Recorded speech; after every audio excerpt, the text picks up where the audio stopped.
पुण्यातील बिबवेवाडी परिसरात भीषण आग लागल्याची घटना समोर आली आहे। अप्पर डेपो परिसरातील मंडप डेकोरेशनच्या मोठ्या गोदामाला अचानक आग लागली आणि त्यानंतर गोदामातील सिलेंडरचे सलग 4 ते 5 स्फोट झाल्यानं परिसरात मोठी खळबळ उडाली।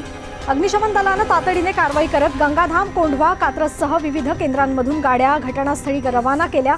सुमारे 8 ते 10 हजार स्क्वेअर फुटांच्या या गोदामात मोठ्या प्रमाणावर साहित्य असल्यानं आग झपाट्याने पसरली होती। सुदैवाने या घटनेत कोणतीही जीवितहानी झालेली नाही, मात्र आगीचे नेमके कारण अद्यापही अस्पष्ट असून तपास सध्या सुरू आहे। खरं तर आज मंगळवार, आजच्या दिवशी 12:45 या ठिकाणी अप्पर कोंढा रोड जो आहे या रोडवरती श्रमिक चौक म्हणून आहे, त्या श्रमिक चौकाच्या बाजूला एक काळे मांडेवल्ले आहेत आणि त्या मांडेवल्ल्याचा जुना व्यवसाय आहे तिथं, आणि त्या ठिकाणी खरं तर आग लागली 12:45 पण ते आग छोटीशी, सुरुवातीला छोटीशी होती, परंतु ते आगीने जे एवढं रूप धारण केलं ते अवाढव्य नाही का। आणि नेमकं आम्ही आल्यानंतर मला वाटतं आपल्या फायर ब्रिगेडच्या ऑफिसला फोन करून त्या ठिकाणी पोटपोडे साहेब म्हणून आहेत त्यांनाही फोन केला, कारण एकदम रूप धारण मोठं केलं ना, त्याच्यामुळं गाड्या येणं महत्वाचं होतं आणि ट्रॉफिक जाम झालेलं, परिस्थिती एकदम हाताच्या बाहेर चालली होती आणि आगीचं भडकं मोठं होत होतं। त्यात काय झालं, गॅसचे स्फोट पण झाले, ते स्फोट झाले, परत आतमध्ये गाड्यांचे नाही का डिझेलचं काय त्या गाड्यांमधले डिझेल असेल त्याच्यामुळे भडका जास्त झाला। आणि पलीकडेच पाठीमागच्या बाजूला गणेश नगर म्हणून आहे, पलीकडे अलीकडे पवन नगर म्हणून आहे, सगळा स्लम भाग आहे ना।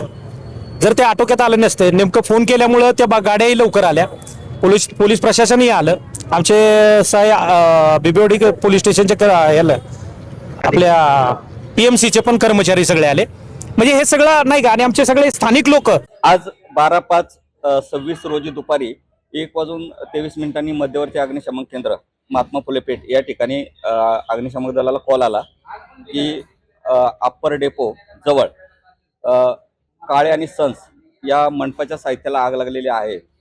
त्याप्रमाणे अग्निशमन दलाचे जे जवळचे केंद्र होते या भागातले गंगाधाम, दोन्ही कोंढवे, कात्रज या ठिकाणच्या गाड्या रवाना करण्यात आलेल्या होत्या। त्या गाड्या पाठवल्या असता त्याच वेळेस काही माननीय या भागातले होते, त्यांचे फोन आले, नागरिकांचे पण फोनचं प्रमाण वाढलं होतं, त्यामुळे अजून आम्ही गाड्या पाठवण्याची व्यवस्था केली। या ठिकाणी आमच्या अग्निशमन दलाच्या आपल्या एकूण 7 फायर इंजिन, जवळजवळ मला वाटतं 14 वॉटर टँकर होते।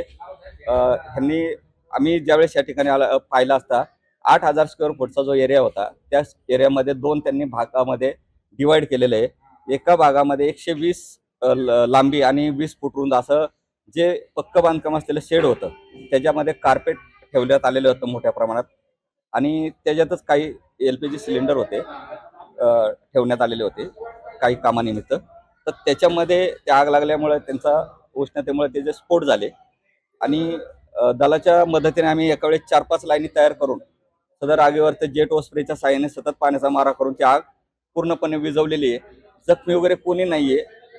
आम्ही जास्तीत जास्त या ठिकाणी प्रयत्न करून मंडपाचं 25% माल जळालेला आहे, इतर माल वाचलेला आहे। आम्हाला यश आलं असं की ह्याच्या मंडपाच्या कडनी, ज्या गोडवांच्या कडनी जी बैठी घरं